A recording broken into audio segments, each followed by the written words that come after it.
अमूमन अगस्त और सितंबर के महीने में या यूं कहें कि बरसात के मौसम में खाद्य सामग्रियों, फलों और सब्जियों की कीमतें आसमान छूने लगती हैं। जनमानस के उपयोग में आने वाली वस्तुओं के मूल्य नियंत्रण और महंगाई पर अंकुश लगाने के लिए केंद्र सरकार ने अभी से कमर कस ली है।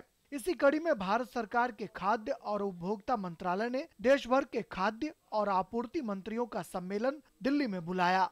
सम्मेलन को संबोधित करते हुए उपभोक्ता मामले के मंत्री रामविलास पासवान ने कहा कि अगर कृत्रिम महंगाई बढ़ती है तो जमाखोरों और कालाबाजारियों पर छापेमारी होनी चाहिए।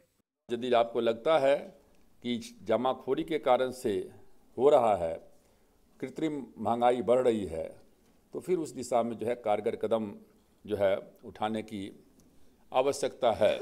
सम्मेलन में शिरकत कर रहे कृषि मंत्री राधा मोहन सिंह ने उम्मीद जताई कि कमजोर मानसून की आहट से निपटने के लिए सरकार पूरी तरह प्रतिबद्ध है।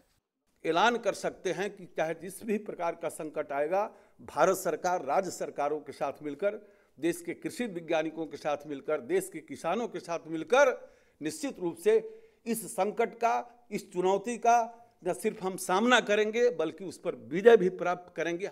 खाद्य और उपभोक्ता मंत्रालय ने इस बात पर चिंता भी जताई कि अब तक मात्र 11 से 12 राज्य ही ऐसे हैं जिन्होंने खाद्य सुरक्षा कानून को लागू किया है। जब तक कानून देश के तमाम राज्यों में लागू नहीं होते, तब तक जन वितरण प्रणाली को दुरुस्त करना कठिन होगा। इसके लिए हमें छत्तीसगढ़ जैसे राज्यों से सबक लेना चाहिए, जहां जन वितरण प्रणाली को पारदर्शिता के साथ लागू किया गया है। पीडीएस सिस्टम के सवाल पर अमूमन सेंटर और स्टेट के बीच टकराव देखने को मिलता रहा है। केंद्र इसे राज्य का मामला बताते रहे हैं तो राज्य केंद्र पर आवंटन का रोना रोते रहे हैं।